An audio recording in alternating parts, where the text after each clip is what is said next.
जय हिंद। सभी छात्रों को सनराइज करियर एकेडमी में बहुत बहुत स्वागत है। सनराइज करियर एकेडमी चित्रकूट जिले की सर्वाधिक चयन देने वाली संस्था है, जहां पर 40 से भी ज़्यादा कोर्सेज कराए जाते हैं। सनराइज करियर एकेडमी में Uttar Pradesh public service commission UPPCS का रिसर्च बैच दोपहर 3 बजे से लेकर शाम के 8 बजे तक चलता है, और जिसमें हमारे कप्तान सर से लेकर लवलेश सर, सिद्धांत सर, राम नरेश सर और आचार्य सर अलग अलग सब्जेक्ट पढ़ाते हैं, और हर विषय का बहुत गहराई से अध्ययन किया जाता है। आगे बढ़ते हैं। जो भी युवा भारतीय सेना में अपना करियर बनाना चाहते हैं, उनके लिए एनडीए सेकंड 2022 का प्रारंभिक बैच 20 अप्रैल 2022 से दोपहर 12 बजे से शुरू होने वाला है। जो भी छात्र भारतीय सेना में अपना करियर बनाना चाहते हैं, ये जरूर इस बैच को जरूर ज्वाइन करें। भारतीय सेना की संपूर्ण तैयारी, जैसे physical, medical, written, captain S Kumar sir के नेतृत्व में कराई जा रही है।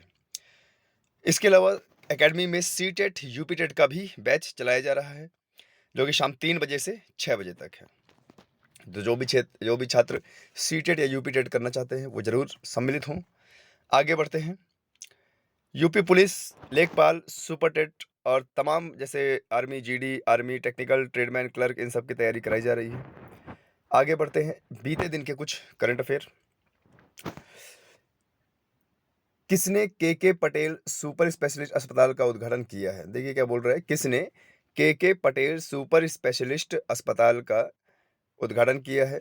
प्रधानमंत्री नरेंद्र मोदी। प्रधानमंत्री नरेंद्र मोदी। अगला प्रश्न 2। किस केंद्र शासित प्रदेश के उपराज्यपाल ने समुद्र तट महोत्सव सी पौंडी 2022 का उद्घाटन किया है? पौंडीचेरी। पौंडीचेरी के उपराज्यपाल डॉक्टर तिमिलीसाई सुंदरराजन जी ने। ध्यान दीजिएगा, किस केंद्र शासित प्रदेश के उपराज्यपाल ने समुद्र तट महोत्सव सी पौंडी 2022 का उद्घाटन किया है? पौंडीचेरी के उपराज्यपाल डॉक्टर तिमिलीसाई सुंदरराजन जी ने। अब देखिए, यहाँ पर पौंडीचेरी का नाम आ रहा है। पौंडीचेरी हमारे देश का केंद्र शासित प्रदेश है, और पौंडीचेरी में विधानसभा भी है। आपको बता दें, पूरे भारत में जितनी भी केंद्र शासित प्रदेश हैं, केंद्र शासित प्रदेश में 2 केंद्र शासित प्रदेश ऐसे हैं जहां पर विधानसभा, एक दिल्ली और एक पौंडीचेरी। और लोकेशन के हिसाब से आपको बता दें, पौंडीचेरी भारत में 3 जगह है, आंध्र प्रदेश में, तमिलनाडु में और इधर केरला साइड में। आगे बढ़ते हैं। Next question. हाल ही में किस राज्य के मुख्यमंत्री ने 2023 पुरुष हॉकी विश्व कप के लोगों का अनावरण किया?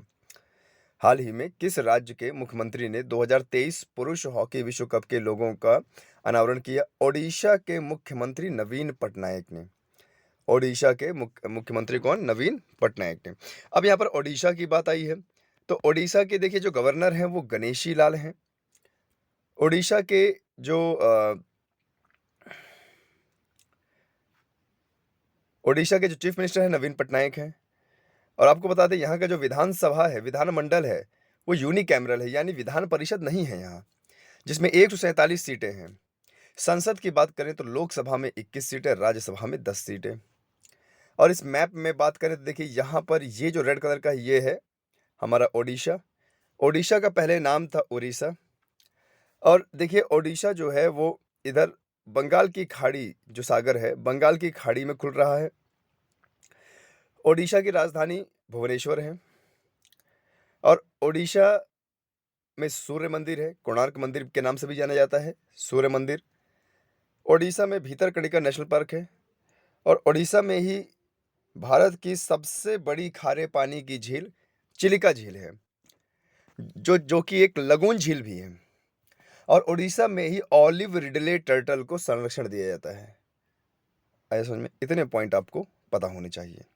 चलिए आगे बढ़ते हैं। फिनो पे स्प्रिंट से कितने हिस्सेदारी खरीदेगा? जो फिनो पेमेंट है, फिनो पेमेंट पे स्प्रिंट से कितनी हिस्सेदारी खरीदेगा? 12.19% हिस्सेदारी। कितना? 12.19% हिस्सेदारी। किस केंद्रीय मंत्री ने 1 लाख स्वास्थ्य एवं कल्याण केंद्रों पर ई संजीवनी टेली परामर्श सुविधा की शुरुआत की? स्वास्थ्य मंत्री डॉक्टर मनसुख मंडाविया जी ने। ठीक है। अगला question. The boy who wrote a constitution नामक पुस्तक के लेखक कौन है? राजेश तलवार। देखो क्या बोला गया है, the boy who wrote a constitution नामक पुस्तक के लेखक कौन है? राजेश तलवार।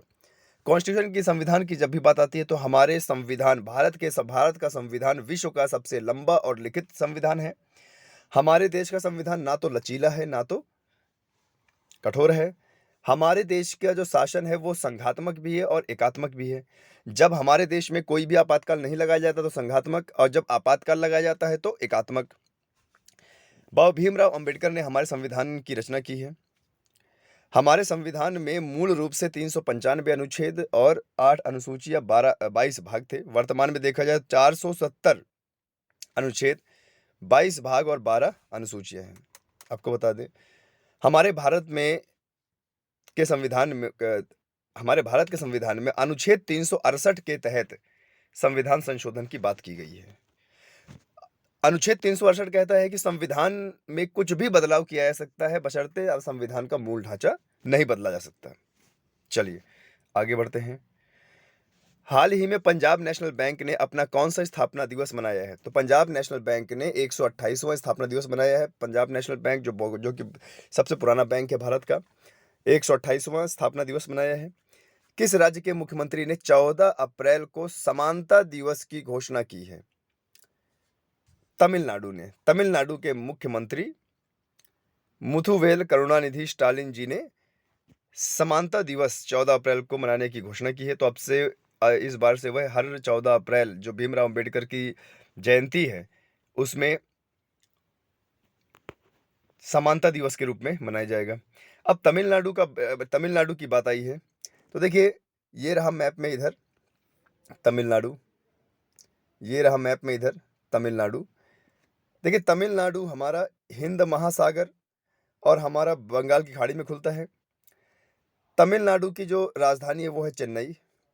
तमिलनाडु में हमारे सदाबहार हरे भरे वन पाए जाते हैं, और जहाँ पर हमारा पश्चिमी घाट और पूर्वी घाट आके मिलते हैं उस जगह को बोलते हैं हम नीलगिरी। दोदा बेटा की पहाड़ी यहीं पे है, मसालों की पहाड़ी भी यहीं पे है। आपको बताया जाए, चेन्नई का पुराना नाम क्या था? मद्रास था। ओके। कॉफी का उत्पादन भी यहाँ पर किया जाता है। अगर हम तमिलनाडु की बात करें तो तमिलनाडु के गवर्नर है RN रवि। यहाँ के जो चीफ मिनिस्टर हैं मुख्यमंत्री मुथुवेल करुणानिधि स्टालिन। यहाँ का जो विधानमंडल है वो एक सभा वाला है, विधानसभा है सिर्फ 234 सीट। यहाँ संसद की बात करें तो लोकसभा में 39 सीट और राज्यसभा में 18 सीट। और यहाँ के हाईकोर्ट का नाम है मद्रास हाईकोर्ट। आया समझ में? और ये तमिलनाडु श्रीलंका से अलग होता है पाक जल संधि से और मन्नार की खाड़ी से। और यहाँ पर ही राम सेतु करके जो रामायण में जिस पुल की बात की गई है वो यहाँ पे है। ठीक है, आया समझ में? आगे बढ़ते हैं। किस देश ने आयरन बीम का सफलतापूर्वक परीक्षण किया है? इजराइल ने। ठीक है, किस देश ने? इजराइल ने। अब इजराइल की बात हुई है तो देखो ये है मैप में इधर इजराइल।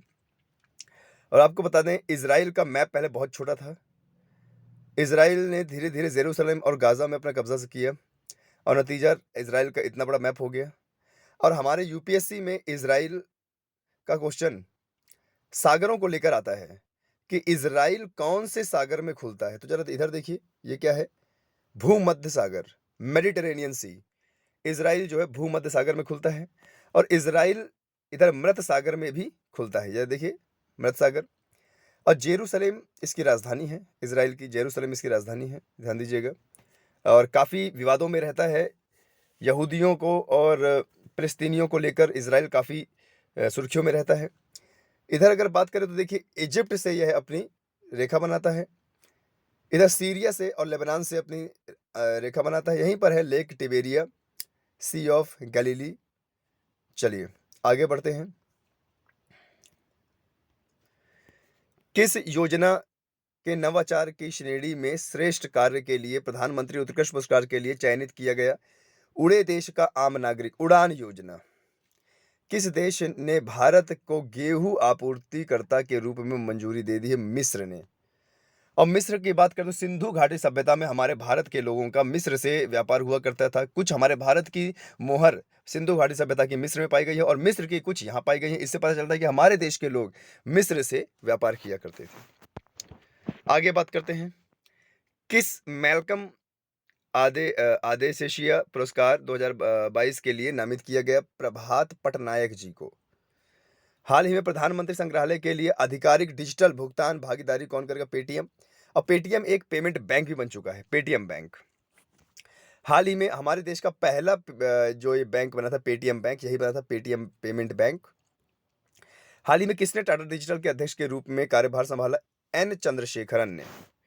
आगे बढ़ते हैं, कहाँ स्थित ससोमा गांव में देश के पहले सामुदायिक संग्रहालय का उद्घाटन किया है? लद्दाख। कहाँ पे किया है? लद्दाख। अब लद्दाख की बात करें तो देखिए, ये है लद्दाख, जो कि पहले हमारे जम्मू कश्मीर प्रांत में था और धारा 370 को हटा दिया गया। और धारा 370 को हटाने के बाद 5 अगस्त 2019 को धारा 370 को हटाने के बाद जम्मू और कश्मीर में 2 नए केंद्र शासित प्रदेश बनाए गए, जिससे उस समय 2019 में हमारे केंद्र शासित प्रदेशों की संख्या हो गई 9।